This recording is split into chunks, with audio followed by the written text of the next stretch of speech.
Hello everyone, welcome back to my YouTube channel. So इससे पहले वाली प्रीवियस वीडियो में मैंने ह्यूमन डाइजेस्टिव सिस्टम पढ़ाया था in English. Now it's time to explain in Hindi.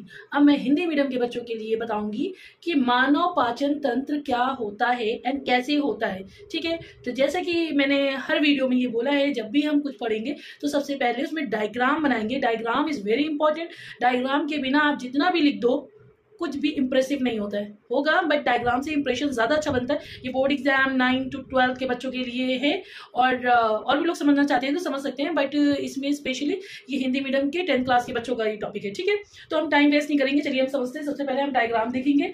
Diagram क्या है ये देखिए, इसको बोलते हैं मुख। ये एक मुख होता है या फिर मुख गुहा, ठीक है, जिसको इंग्लिश में कहते हैं माउथ एंड बकल कैविटी।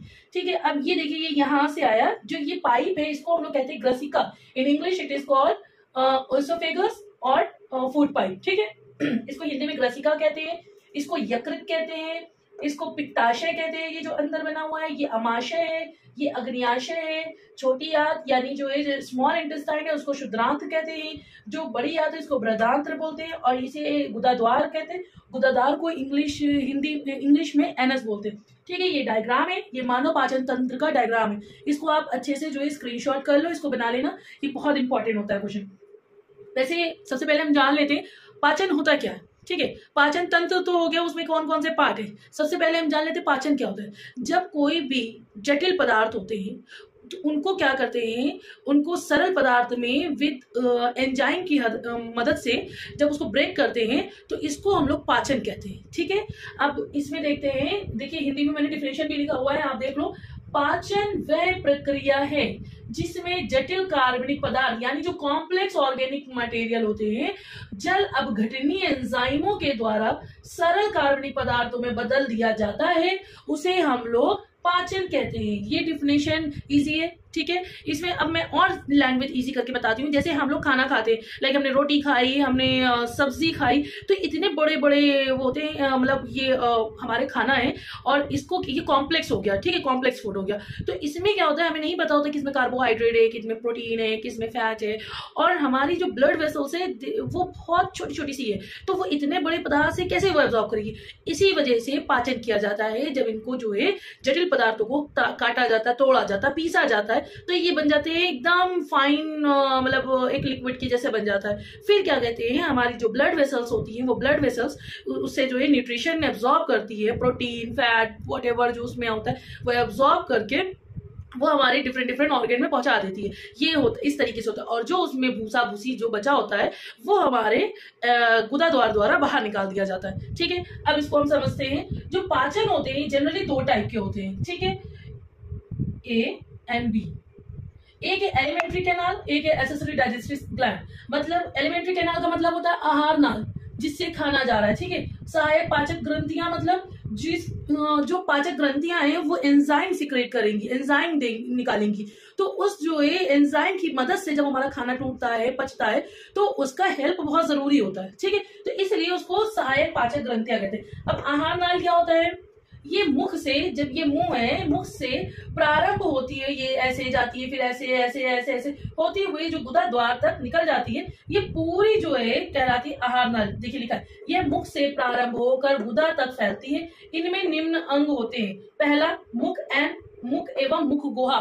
क्या होगा इसमें, मुख जो हमारा मुंह होता है हमारे ओठ से छुपा होता है। इसके अंदर क्या होता है, इसके अंदर दांत होते हैं। इसके अंदर और क्या होता है, जुबान होती है यानी जीभ होती है। ठीक है, और इसमें क्या होगा, सबसे पहले डाइजेशन हमारा जो पाचन है वो सबसे पहले हमारे मुख से ही स्टार्ट होता है। क्योंकि कोई भी हमारा बड़ा प्रोडक्ट जाता है यानी बड़ा जटिल पदार्थ मुंह में जाता है, सबसे पहले वो मुंह में ही टूटना, काटना, पिसने की प्रक्रिया उनकी स्टार्ट हो जाती है।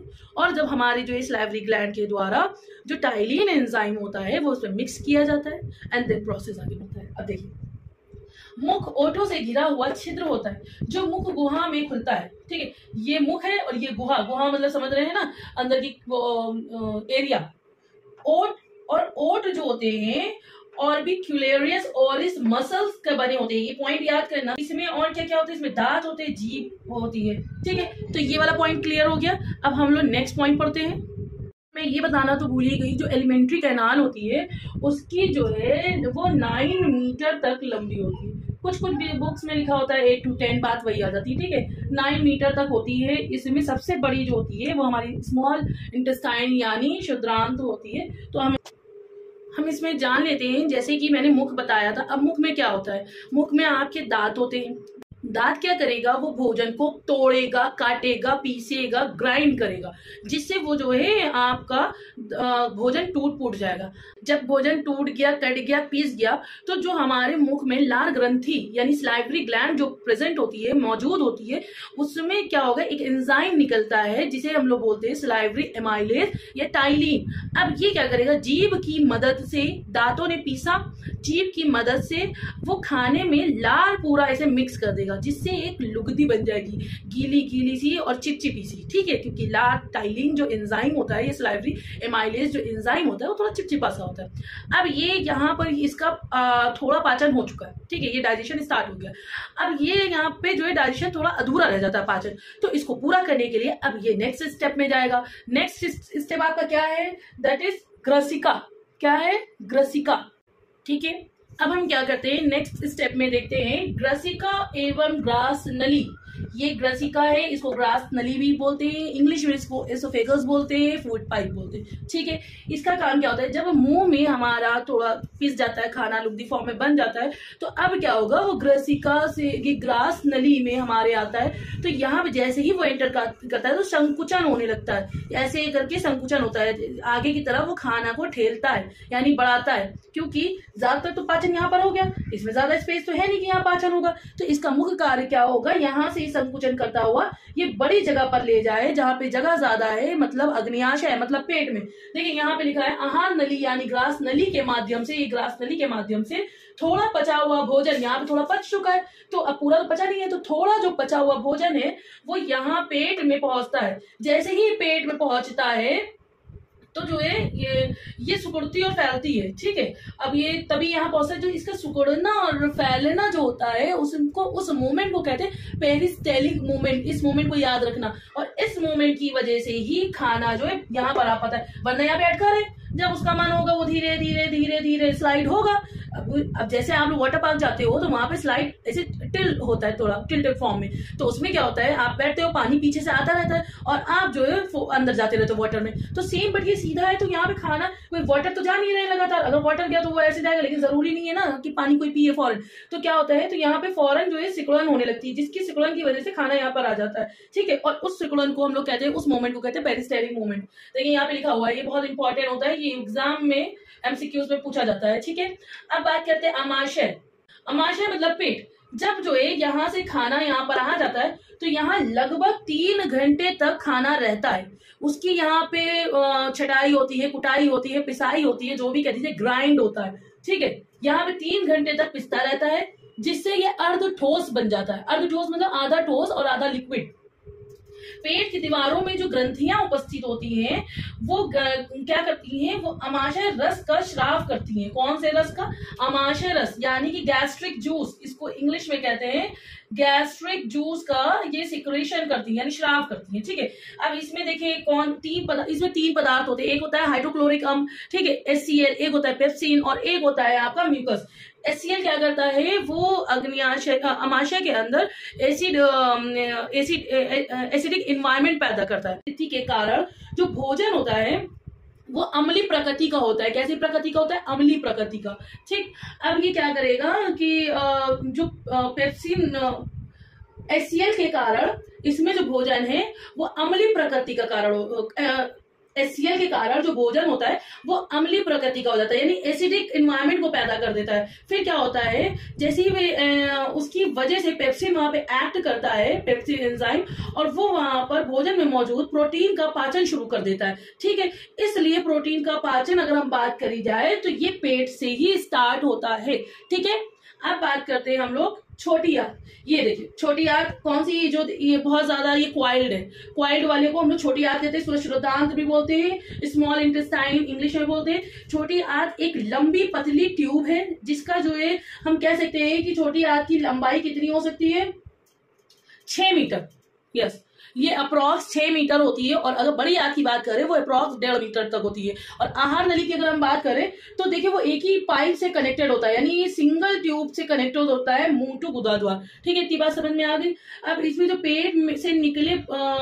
पेट से निकलने वाले भोजन होते हैं उसमें एक पेशी होती है, यानी एक मसल्स होती है, उसको स्पिंस्टर मसल कहते हैं, उसके द्वारा वो जो है नियंत्रित होता है। ये पेशी छोटी मात्रा में भोजन को छोटी आंत में भेजती है।